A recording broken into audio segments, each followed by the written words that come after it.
James, a bondservant of God and of the Lord Jesus Christ, to the 12 tribes which are scattered abroad.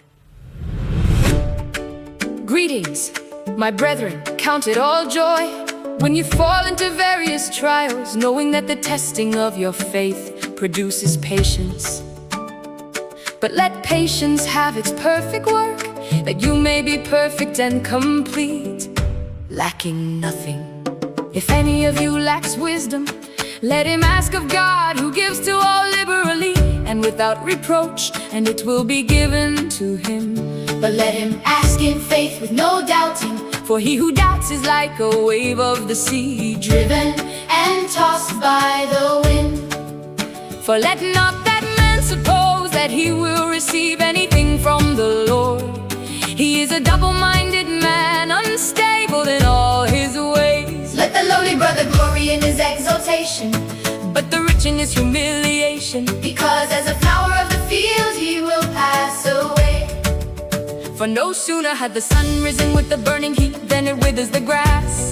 Its flower falls and its beautiful appearance perishes. So the rich man also will fade away in his pursuits. Blessed is the man who endures temptation, For when he has been approved, he will receive the crown of life which the Lord has promised to those who love him.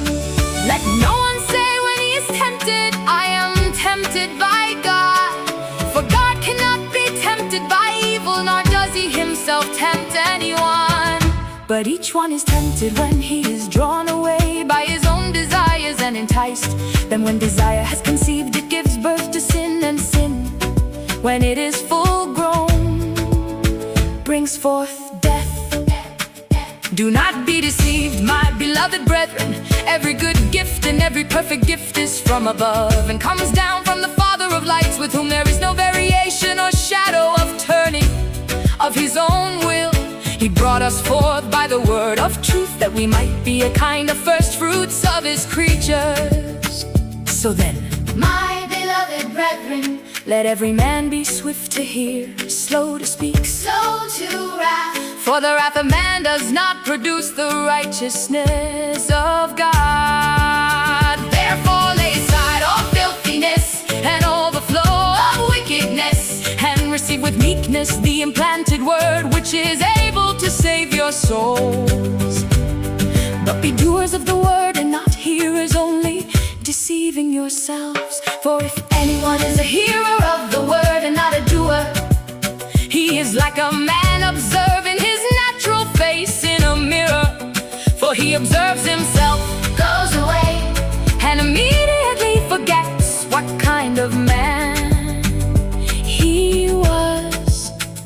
But he who looks into the perfect law of liberty and continues in it, and is not a forgetful hearer, but a doer of the work, this one will be blessed in what he does.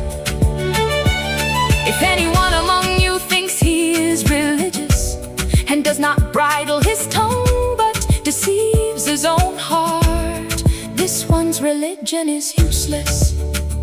pure and undefiled religion Before God and the Father is this, to visit orphans and widows in their trouble, and to keep oneself unspotted from the world.